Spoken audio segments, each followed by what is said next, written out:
This is the Akko ACR75 Pro in black, Akko's first south-facing PCB design. It's a $100 keyboard kit made of CNC'd acrylic that I built bone stock with Akko's new Palm Pink switches. Here's what it sounds like stock.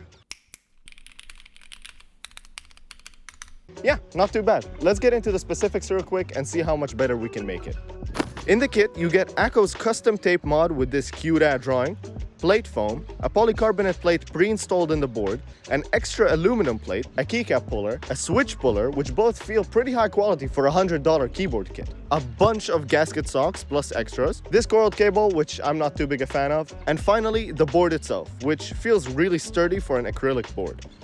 And that's about it. You actually get a pretty decent amount for only $100. That's enough talking. Let's head home from the park and see how much better we can make this board. Damn, reviews are more boring than I thought. I got caught up with other videos and I've been using this board stock for about a month now. And I gotta say, it feels pretty damn good stock. It's bouncy as all hell, clacks like no other, and the stabs are pretty good stock. Anyway, let's open this thing up and see what it's like inside.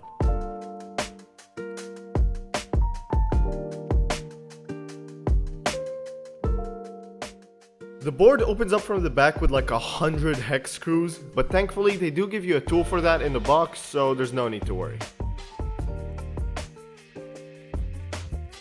Oh, and while we're disassembling, just a heads up, there are these standoffs that connect the PCB to the plate, and one of them did come loose when I opened the board. Luckily, it's a super simple fix, just be careful with that and make sure to not lose it. Now, this is one of the most annoying parts of the build, but carefully disconnect the motherboard from the daughter board and we should be good. Alright, so opening the board, we can see the plate comes with these gasket, pants? Are these gasket pants? I mean, if these are gasket socks, I guess these would be gasket overalls? Or jackets? Yeah, whatever. They come with these silicone gaskets pre-installed, which you can switch out to the gasket socks they give you in the box. Other than that, there's not really much else to see, just a lot of space between the case and the PCB that allows all of this insane flex. The only downside is that it does make the keyboard a bit more hollow if you don't use the case foam. Now, you can see the machining marks on the acrylic. I don't really think it matters given the price of the board, it really doesn't matter to me, but I know it's a no-go for some people, so it's really your preference. Anyway, I put the case foam in, applied the tape mod, as well as touched up the stabs, put it all back together, and well...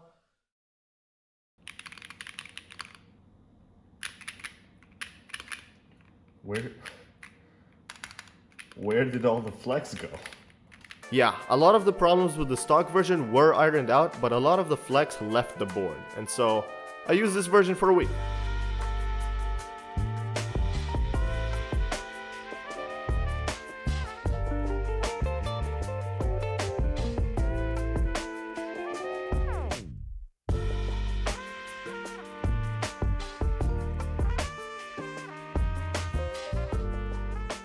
Alright, so I've been using this board for around a week now, and I still really like the feel of the board. Yes, it's less bouncy, but the sound feels way more rounded out and deeper. And this is basically the pre-built configuration you would get your board in, which brings me to... As a creative, I found myself really loving the usability of this board. It being a 75% with an F13, it's basically just a compact TKL that took a lot less space on my desk and should fit a lot of people's needs. Now, the stock feel of the board provides a very good experience that most people should love, especially if you're not an enthusiast. Overall, I think this board hits a very interesting sweet spot between the gamer market and creatives, because it has onboard RGB and all the effects that adhere to gamers, while still having a pretty usable software to change up macros and the macro keys. And as a member of both camps, I really like it. Now though, I do want to try a build with the aluminum plate. So, as usual, I took the board apart again, and the first thing I got rid of was the case foam, because I still really wanted some bounce in this thing. Next, I removed all of the switches and keycaps from the plate assembly. I had an annoyingly hard time taking the plate off of the PCB because of the standoffs, but finally I got it off camera. Quick side note, the plate foam is made of Poron that's adhered on very lightly to the PCB, and it's already been band-aid modded under the stabilizers, which is really nice to see. In my opinion, it's definitely Akko's best PCB yet, especially for being south-facing. Then I removed all of the stabs from the polycarb plate and opened them up for relubing.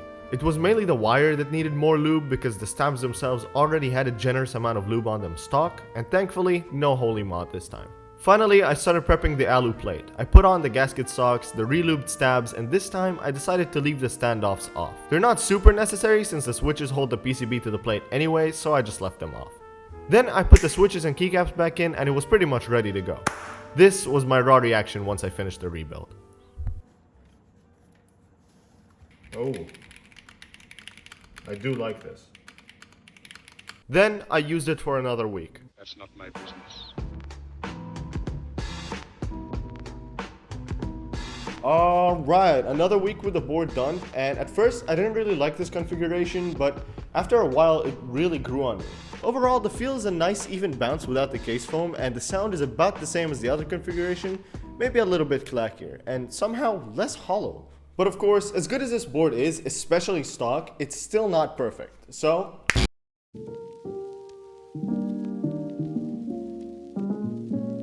For a keyboard of this price point, there's not much to say, but it does have its shortcomings. Like the unbelievably annoying connection between the motherboard and the daughter board, the cable you get for this is just way too short. It makes rebuilding the board a lot more tedious and just kind of annoying. I really want them to change this one thing. If they could just add like 1 or 2 millimeters of cable, I'd be so much happier.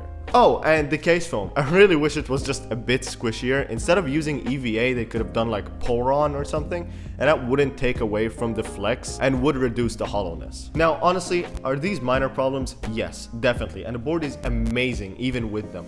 But if these little tiny, 2 little problems were fixed, this board could rival something like the Monarchy Standard, which is an incredible pre-built keyboard. Overall, I think Akko is doing something wonderful here. They're bringing the super high-end feel and sound all the way down to the low-end price by using these sturdy yet really cheap materials, and it really works out. Yeah, I hope they really do fix these problems, and I hope this keyboard gets all the attention it deserves. It's an incredible keyboard. Alright, thank you for watching. Please subscribe. Bye.